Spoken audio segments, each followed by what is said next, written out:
Hello' everyone, আবেলি সময়খিনি অকণমান আপোনালোকৰ লগত শ্বেয়াৰ কৰোঁ। ওলাই আহি একদম মজা লাগিছে আৰু বাহিৰত কিবা এটা ঠাণ্ডা ঠাণ্ডা আৰু পামৰ চাউণ্ড পূৰা চলি আছে আৰু আমলখি পূৰা লাগিছে এইডালত, পূৰা মানে ভিতৰ পিনে আছে আৰু বতাহ দিলে সৰে নাই ন এতিয়া।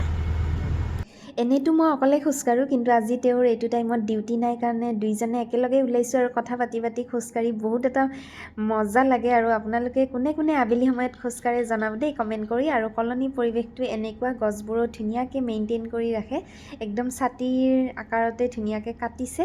আৰু দেখোন বাৰু বাহিৰতো গৈ পিনে। আৰু এয়া হৈছে আমাৰ কলনীতে থাকে, এনি টাইম থাকে ৰাজু বুলি মাতো।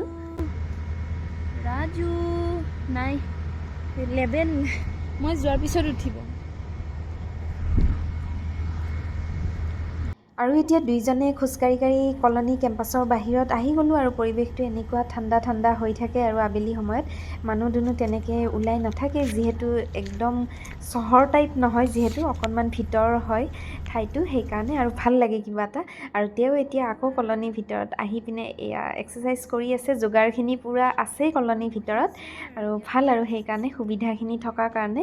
আৰু মই কৰা নাই বাৰু, মোৰ ভাগৰ লাগিছে, খোজকাঢ়িলোঁ বহুত। আৰু এতিয়া প্ৰায় 2 ঘণ্টামানেই হ'ব। ৰাতি যিহেতু চিম্পলে খাম, টেনশ্যন নাই, লাহে ধীৰে যাম। আৰু ইয়াতে এতিয়া তেওঁ এইবোৰ কৰি আছে, অকণমান কৰাটো ভালো। তেওঁ কেতিয়াবা কৰিব নোখোজে, মই কৈ থাকিলেহে কৰে, সেইকাৰণে আজি ওচৰতে আছোঁ। এনেতো ডিউটি থাকিলে কৰিব নাপায়ে, আজি এনেকৈ সুবিধা পালে কৰিব দিওঁ আৰু নিজৰ কাৰণেই ভাল। আৰু এক্সাৰচাইজ কৰা ঠাইখিনিতে ধুনীয়া ফুল এডাল আছে, ইমান ধুনীয়া গোন্ধ ওলাই আছে। আৰু কি ফুল ইমান ভালকৈ নাজানো বাৰু, আপোনালোকক দেখুৱাই দিছোঁ, জানে যদি কমেণ্ট কৰি জনাই দিবচোন দেই। কি ফুল জানো, তগৰ ফুলে নে কি ফুল, দেখাই আছোঁ এটা ওচৰৰ পৰা। এনেকুৱা ইমান ধুনীয়া, একদম চকলেট চকলেট টাইপ গোন্ধ ওলাইছে।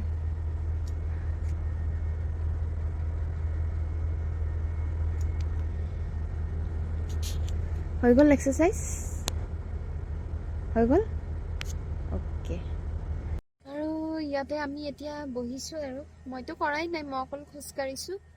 ফাইনেলি এতিয়া দুইজনে ৰুম যাওঁ আৰু ৰুমত গৈ কিবা এটা খাই বনোৱা মেলাত লাগি যাওঁ। আৰু এতিয়া এটা ড্ৰেগন ফ্ৰুট আছে, এইটো খাই লওঁ, খাই লৈ পিনে ভাতটো বহাই দিম। আৰু ধুই লৈছোঁ ধুনীয়াকৈ।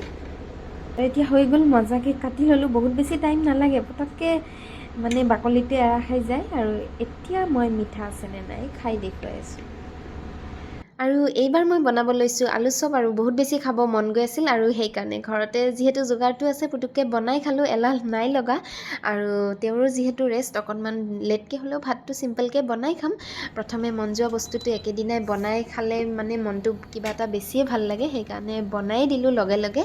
আৰু সাধাৰণতে যেনেকৈ আলু পিটিকি লওঁ তেনেকৈ পিটিকি লৈছোঁ, খালি আদা নহৰু মিক্স দিছোঁ। আৰু গুলি লোৱা বেচনখিনিতো আদা নহৰু, জিৰা গুড়ি, ধনিয়া গুড়ি, নিমখ মিক্স কৰিছোঁ। আৰু ব্ৰেড দুখনমান গুড়ি কৰি লৈছোঁ। তাৰপিছত আলুৰ লাৰুকেইটা বেচনৰ গুড়িখিনিত মিলাই লৈ পিনে আকৌ ব্ৰেডৰ গুড়িখিনিত মিলাই দিছোঁ, তাৰপিছত তেলত দি দিছোঁ। হৈ গৈছে এনেকৈ মই বনোৱা আলুৰ চপ। আৰু আপোনালোকেও এনেকৈ বনাই নে কমেণ্ট কৰি জনাই দিব। আৰু এয়া হ'ল আমাৰ আবেলিৰ চাহৰ নাস্তা, ধুনীয়াকৈ খাওঁ এতিয়া। আৰু আপোনালোকে কেনেকুৱা পালে জনাই দিব।